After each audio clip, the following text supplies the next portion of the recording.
Ya, PDI Perjuangan melalui sekjennya, Hasto Kristianto melontarkan sinyal menutup pintu kerjasama atau koalisi dengan Partai Demokrat dan juga Partai Keadilan Sejahtera di pemilu dan pilpres mendatang. Adanya perbedaan ideologi dan prinsip politik dianggap menjadi faktor pendukungnya. Benarkah Demokrat dan PKS akan absen dikunjungi oleh Puan Maharani yang sudah mendapat mandat untuk menjalin kerjasama dari Ketua Umum? Mas Hanta, apakah benar memang yang dikatakan Mas Hasto ini bisa benar-benar terjadi?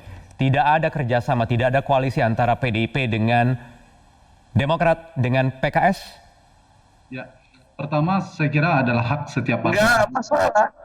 setiap partai politik untuk berkoalisi dengan siapa dan dengan partai apa.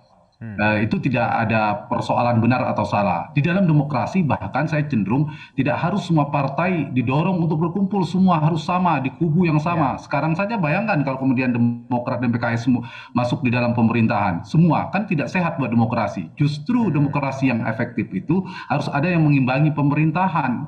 Justru yang sehat itu tidak kolutif, tidak semuanya. Nah, nanti kalau mereka ada partai-partai yang tanda petik mengunci, tidak mau bersama, ya tidak apa-apa. Yang menang nanti berkuasa, memerintah, yang kalah kemudian di luar pemerintahan untuk mengimbangi. Itu.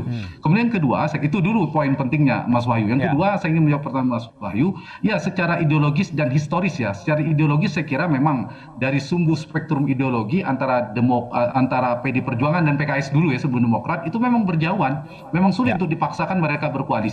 Secara historis dia tidak ada selama hampir 20 tahun pemerintahan SBY dan Jokowi itu tidak pernah bersama sejarah dalam pemerintahan nasional dengan PKS. Nah, dengan Demokrat memang secara ideologis mereka sama-sama partai tengah lah katakanlah, partai nasionalis, tetapi secara historis kita tahu tidak pernah bersama juga, dan kita tahu faktor pengikat koalisi itu selain faktor ideologis tidak terlalu determinan di Indonesia menurut saya. Yang lebih determinan itu soal kedekatan elit partainya, tokoh sentralnya. Nah, inilah titik poinnya. Selain faktor capresnya, figur utama itu bisa menyatukan. Tapi dari sisi Demokrat dan PD Perjuangan saya kira kita sudah tahu lah, jadi rahasia umum bahwa hubungan tokoh sentral dua partai ini ya tidak terlalu hangat untuk mengatakan kata dingin gitu.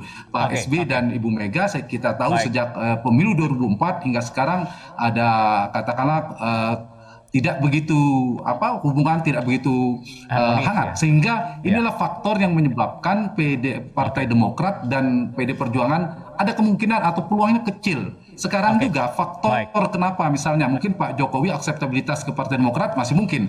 Nah, bisa juga dianalisa kenapa Demokrat tidak gabung di pemerintahan saat ini juga karena faktor itu. Karena PDIP sebagai salah satu partai terbesar penopang Pak Jokowi mungkin resisten terhadap kehadiran Partai Demokrat. Yang paling terbuka, yang paling realistis PDI Perjuangan itu berkoalisi dengan siapa?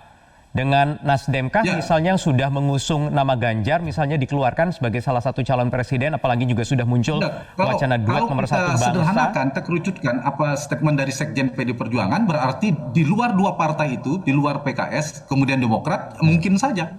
Jadi dengan partai yang sudah bergabung di Koalisi Indonesia Bersatu, Golkar, PAN, dan P3 memungkinkan.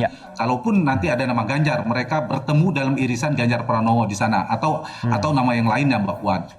Kemudian yang kedua, dengan Gerindra pun menurut saya tidak ada masalah. Gerindra dan PKB kan sudah membangun juga meskipun masih cair koalisi kebangkitan Indonesia Raya. Itu memungkinkan juga, sering disebutkan antara pasangan Prabowo Puan misalnya, dan kita tahu hubungan Gerindra Pak Prabowo juga cukup dekat saat ini dengan PD Perjuangan dan Ibu Mega. Itu sangat mungkin. Nah, kemungkinan kalau itu yang pertama paling mungkin, kemungkinan yang kedua baru bergeser ke Nasdem urutannya. Setelah Nasdem baru yang kecil kemungkinan adalah dari partai yang dua tadi. Nah, kalau misalnya PKS, Demokrat, dan Nasdem membangun aliansi, terjadi ya kemungkinan ya tidak bersama. Jadi sudah ada sumbu-sumbu polar politik yang arahnya terbentuk. Jadi di luar dua partai itu, dalam politik tidak ada yang tidak mungkin.